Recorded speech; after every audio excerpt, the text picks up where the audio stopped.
Assalamualaikum warahmatullahi wabarakatuh. Yang saya hormati Ibu Florentina Riznu Sawitri, SH, MPD. Saya ingin mempresentasikan presentasi kode etik. Perkenalkan, nama saya Muhammad Rafi Putra di NPM 1092209400051. Jadi yang pertama itu pengertian kode etik. Kode etik adalah seperangkat prinsip, norma, dan aturan moral yang disusun secara sistematis sebagai pedoman perilaku bagi individu dalam suatu profesi, organisasi, atau kelompok tertentu. Kode etik bertujuan untuk mengarahkan anggota agar bertindak sesuai dengan nilai-nilai moral, tanggung jawab, serta standar profesional yang telah disepakati. Apakah kode etik itu penting? Kode etik sangat penting karena menjadi landasan moral dalam bertindak, menjaga profesionalisme, serta menciptakan lingkungan kerja yang sehat, adil, dan bertanggung jawab. Tujuan kode etik. Ada 4 tujuan kode etik. Antara lain, yang pertama itu menjaga martabat dan kehormatan profesi, menjadi pedoman perilaku bagi anggota profesi dalam menjalankan tugas. Yang ketiga, meningkatkan tanggung jawab dan profesionalisme.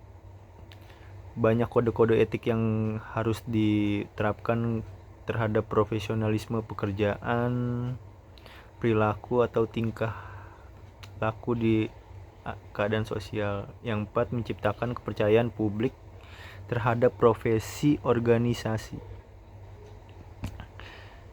Jenis-jenis kode etik. Kode etik dapat dibedakan berdasarkan ruang lingkup, antara lain kode etik profesi mengatur perilaku anggota dalam suatu profesi tertentu, seperti dokter, guru, akuntan, atau insinyur. Yang kedua, kode etik organisasi berlaku bagi seluruh anggota organisasi atau lembaga. Yang ketiga, kode etik individu berkaitan dengan nilai moral dan etika pribadi seseorang.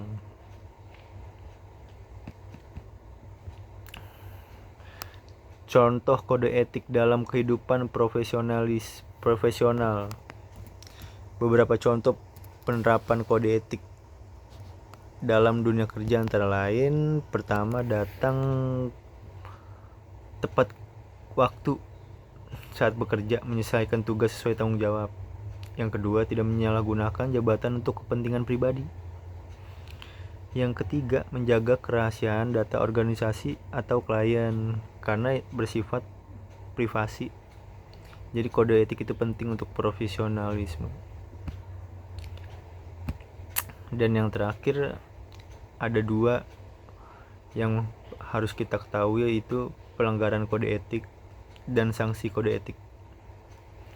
Pelanggaran kode etik adalah tindakan yang bertentangan dengan aturan dan nilai etika yang telah ditetapkan.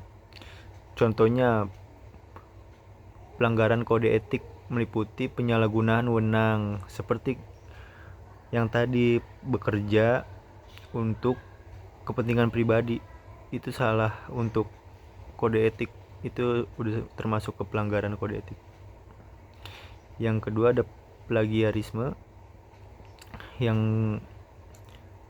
ketiga, ada manipulasi data atau laporan.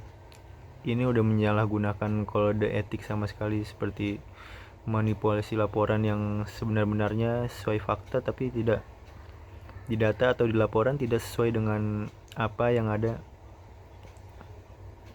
pada data yang aktual. Yang terakhir, ada pelanggaran kerahasiaan. Jadi banyak rahasia-rahasia yang dibongkar oleh orang-orang yang tidak berkepentingan untuk rahasia-rahasia publik, seperti hal-hal yang melanggar kode-kode etik dalam berorganisasi. Ada juga sanksi kode etik. Sanksi atau pelanggaran kode etik berupa teguran listrik atau tertulis, peringatan keras seperti membayar tunggakan atau diperingatkan untuk membayar penuh untuk salah satu sewa rumah, skorsing atau pembekuan keanggotaan. Itu adalah sanksi-sanksi yang diberikan kepada pelanggaran kode etik. Atau yang terakhir sampai bisa juga di saat pekerjaan kita dapat di pemberhentian atau pemecatan kerja karena kita udah melanggar kode etik kerja, profesionalisme dan organisasi. Kita bisa disanksi dengan diberhentikan kerja dan pemecatan. Ya, sekian presentasi kode etik dari saya, Muhammad Raffi Putra. Kurang lebihnya mohon maaf. Assalamualaikum warahmatullahi wabarakatuh.